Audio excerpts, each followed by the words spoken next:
Welcome to this lecture series in group theory. We're starting a new module which will be about Sylow's theorems. In this lecture, we'll prove only three preparatory lemmas that we need to prove what is called the Sylow's existence theorem. And let us recall a few things. So we will need the orbit stabilizer theorem. We have used it so many times that there is no point recalling the full statement. Same goes for Lagrange's theorem. And let me recall this notation. So this is read as n choose r, and this is the number of ways of choosing r elements out of a given set of n elements, right? And one can compute it using this formula. Another way to write this is this, because once you cancel off this guy, this is what remains. This can be written in a compact fashion by the notation, this product notation. And an alternate way to express the product notation is this, which is more robust because now you're able to tell exactly what is the index over which I is running. So just be mindful of these notations. Here is a set of very interesting problems. This is basically based around this particular group action, and yeah, it's very informative and very instructive. All right, so let me define what is the notion of a Sylow subgroup and motivate the next lecture. So fix a finite group G and a prime P. Then one can write the cardinality of G as, in this fashion: P to the A times M, where A is some non-negative integer and M is something that is relatively prime to P. So this is nothing great. Any integer can be written in this fashion: P to the A times M, where M is relatively prime to P. Basically, what you do is you extract out all the possible, powers of P out of N. You keep dividing by P as long as you can. If you can't, at some point, of course, at some point you will not be able to. And whatever remains is M, basically that. Okay. So we define a subgroup H of G as a Sylow P subgroup if the cardinality of H is P to the power A. Okay, so it is basically saying that a subgroup is said to be a Sylow P subgroup if its cardinality is the greatest power of P that divides cardinality of G. So it's a very interesting definition, and the remarkable fact is that given any group G and any prime P, the group has a Sylow P subgroup. Very non-trivial fact, and it has a beautiful proof, which we will do in the next lecture. In fact, we will prove something stronger. So if this denotes the number of Sylow P subgroups of G, then what we will show is that this congruence equation holds, which in particular says that this is at least 1, because if this were 0, this couldn't possibly hold. So this is obviously stronger than that, and this is what we'll prove in the next lecture. In this lecture, we'll prepare the ingredients that we need. So here is the first ingredient. This is a purely elementary number theoretic fact. It's an easy exercise, but let me do it. Let me not do it in full, but let me do it for the special case when A equals 2 to illustrate the idea. The general case is very, very analogous. So I'll prove only for A equals 2. So we want to think about this. Yeah, so what is the lemma? I didn't state the lemma. The lemma is you have a prime P, you have two positive integers, then this congruence holds. That's all. Right? And I don't know, do we need to assume M is relatively prime to P? I don't think so. Let's see. If we need to assume, we'll just put it here. I don't think so. So yeah, so what is the binomial coefficient we need to concern ourselves with? It is this, which, as we recalled in the beginning, is nothing but this product.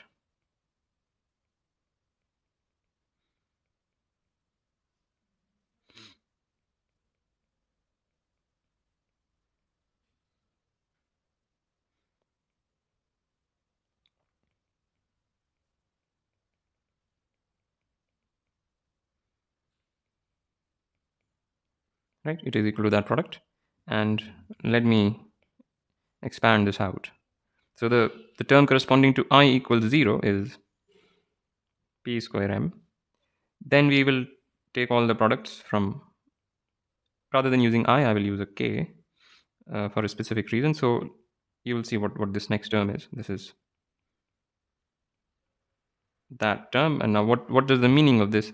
Basically, we are collecting all those i's which are positive and divisible by P. So every such thing can be written as Kp for some K in this range. So that term, and then the remainings are those which vary in this set. So 0, 1 up to p square minus 1, but we have already accounted for these ones.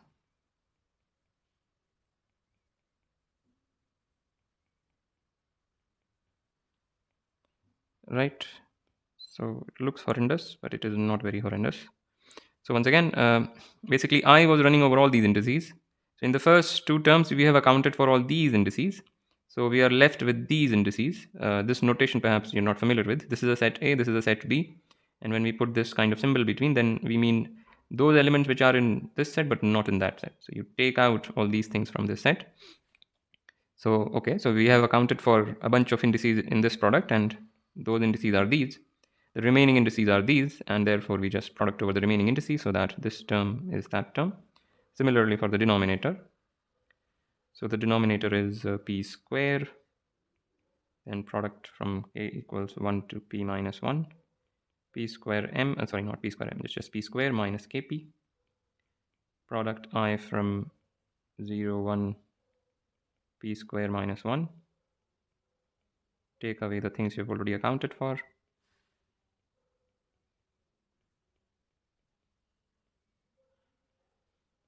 and write down the term.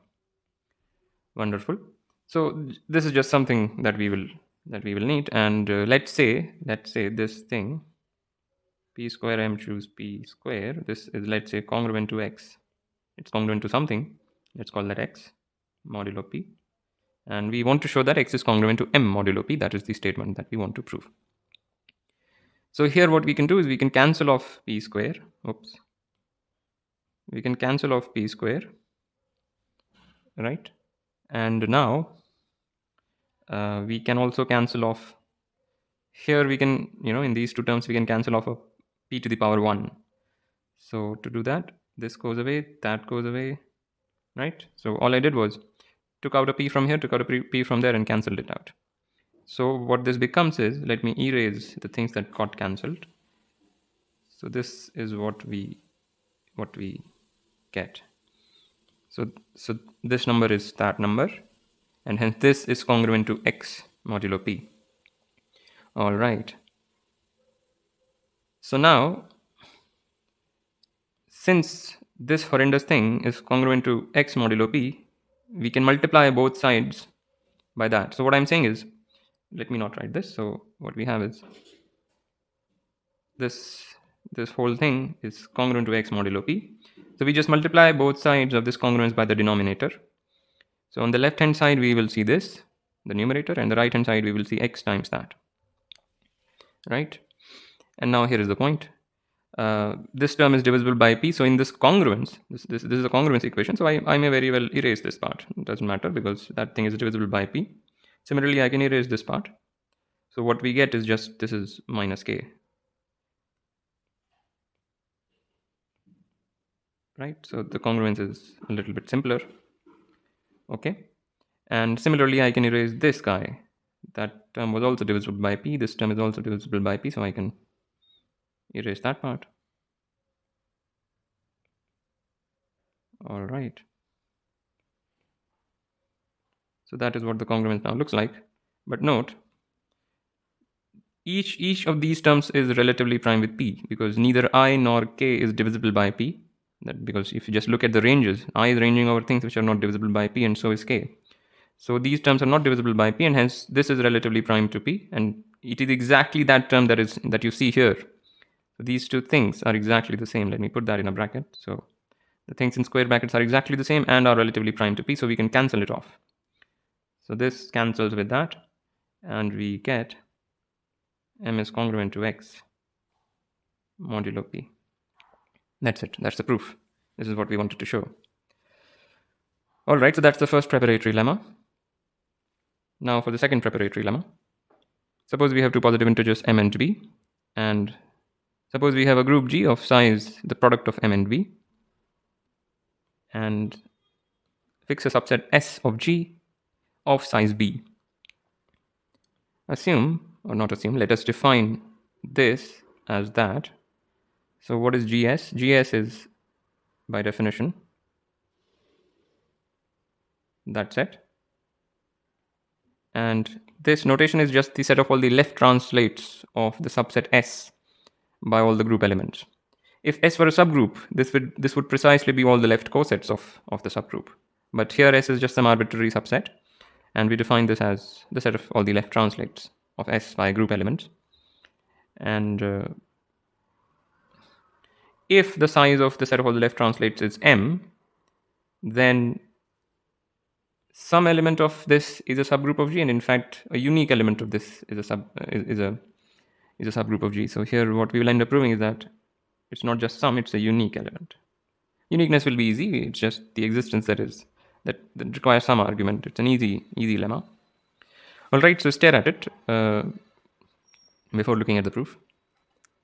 So the main observation for the proof is that note that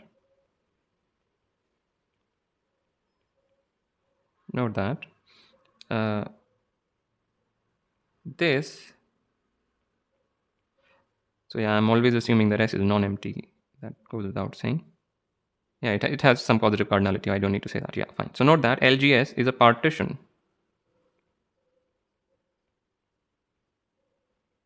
of G. And the reason is very simple. This has size M, and each element of this has size B.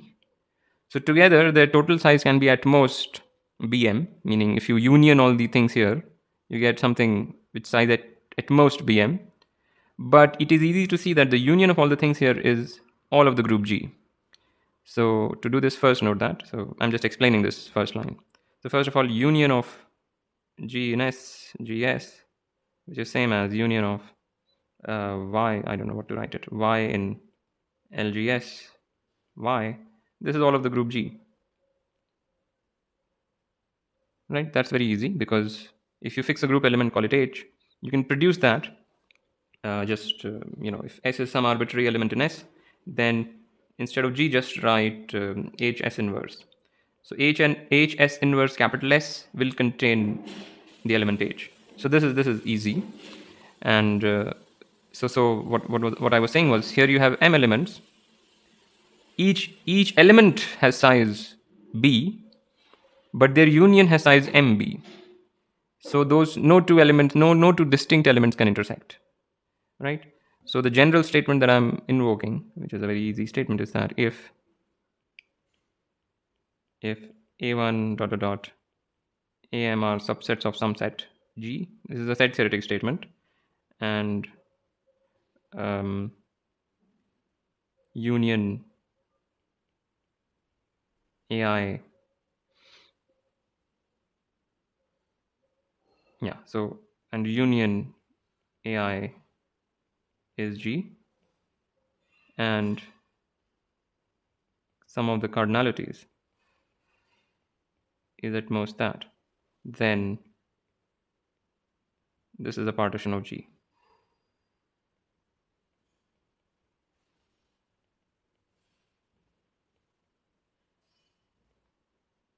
Right, so just realize this statement is a very, very simple statement. Okay. Yeah, so with that realization, let us prove this statement. So there are two possibilities. Either E is an S or it is not. So in this case, so it is enough to show that. We will show that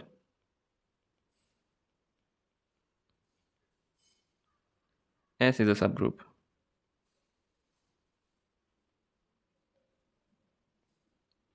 And to do this, since we are working with a finite group, enough to show that S is closed under products.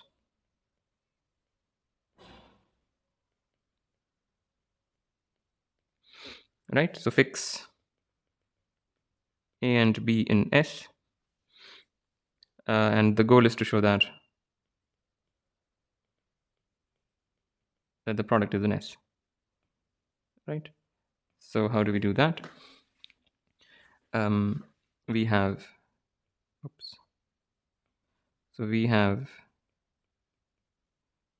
A inverse S has E, and of course by assumption S also has E, So by when I write this, I just mean E is in this, and when I write that, I mean E is in S. So since the set of all the left translates of S partition the group, as we argued, this implies that this is actually the same thing, which implies S is AS, but AS has AB in it, and that's it. That's the proof. Because S has B in it, so AS has AB in it, and yeah. So it's a very simple argument. And if E is not in S, then similar to the above, to case 1. And basically what will happen is the left translate of S which contains the identity will turn out to be the one which is a subgroup. Yeah, and the uniqueness is clear because if you have a subgroup, then the set of all the left translates of S has exactly one element which is a subgroup, namely the one which contains the identity. And same goes for here. So uniqueness is clear, and existence was a little bit of an argument. All right, so let's keep this in mind, and let's prove the last final preparatory lemma. So fix a group G, P be a prime, and write the cardinality of G in this fashion, where A is some non-negative integer and M is relatively prime with P. Let script S be the collection of all the subsets of G of size P to the power A. Right? And one can act on this. So G acts on script S or fancy S by left multiplication. By that I mean this map. You take G comma S to the corresponding left translate, and you can check that this is indeed an action. So that I leave to you. And fix some element in the fancy S, fix a subset of G of size P to the A. Then the orbit of X has a subgroup of G if and only if this happens. Okay? And further, if this has a subgroup of G, then it has only one subgroup of G, and the cardinality of the orbit will be equal to M. So this is the rather technical looking statement, but anyway. Note that what is orbit of X? Orbit of X is nothing but the set of all the left translates of X under the group G. So just look at the previous lemma and you'll see what I'm saying. Okay, so this is what we want to prove. Right, so the hard direction or non-trivial direction is where you assume this and prove that. The other direction is easy, so I'll leave that as an exercise. So let's assume this. And the first claim is that the union of all the things in the orbit is the entire group. And this is exactly what we have already argued. So this is just a re-enunciation of the statement that, what we wrote earlier. So union Y in orbit of X, or the set of all the left translates of X, Y equals G. This is the same statement because orbit of X is same as that. And this is what we have already argued in the previous lemma. So this is clear. And claim 2 is that the size of the orbit of X is at least M. So how do we prove this? So from the previous one, what we have is union Y in orbit of X, Y equals G. This is what we have from first claim. And this implies, obviously, that the cardinalities are the same, which implies the sum of elements in orbit of X, cardinality of Y, is at least the cardinality of G. Right? This is the union bound. If you have union of a bunch of sets, then the cardinality of the union is at most the sum of the cardinality of the individual things. So that's clear, which implies summation Y in orbit of X, cardinality of X, or maybe I'll just directly write P to the A. So everything in the orbit of X has the same cardinality as the cardinality of X, because each element is just a left translate of X, and hence this size is same as that size, and the size of X is P to the A, so we have that. So this is greater than that, which implies this is the case, And what is mod g? Mod g is p to the a times m, and that gives the claim. So we have proven claim 2, and lastly claim 3.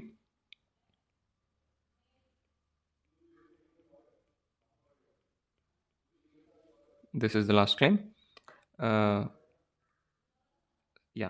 So if, of course, if we combine these two claims, we will see that the cardinality of orbit of x is m. So how do we prove this? We will use the orbit stabilizer theorem. So let h be the stabilizer of x. Then by the orbit stabilizer theorem, we have the size of the orbit is the size of the group divided by size of the subgroup, I mean the stabilizer. All right, but by this hypothesis, this is relatively prime with p, and therefore mod h, so implying by using the fact that p is relatively prime with orbit of x, cardinality of orbit of x. So instead of writing that, I'm just writing this this is a ad hoc notation, p relatively prime with that. We see that mod h should be at least, so I shouldn't put an imply sign. So okay, let me write it. So since GCD p orbit x is 1, this should be at least p to the power a. Because if this were less than p to the power a, this thing would have, the cardinality of this would be divisible by p basically. And therefore the cardinality of this, this thing would be divisible by p, and that would contradict that. So we have this, and this implies that this is at most m. And we are done. So we have proven this also. So orbit of x is size m. The conclusion of all the things is that orbit of x has size m. And now you use the previous lemma. So what is orbit of x? Orbit of x is nothing but this. This has size m, and the group has size m times cardinality of x. And now if we use the previous lemma, this means that there is a unique subgroup of G sitting inside the orbit of x, meaning there's a unique element in orbit of x which is a subgroup of G. And that's basically what we wanted to prove. Yeah, and the converse direction is easy, so I will leave that to you. All right, so that concludes all the preparation. The next lecture we'll prove the Sylow's existence theorem. All right, so as usual, like, comment, share, subscribe, and I'll see you next time.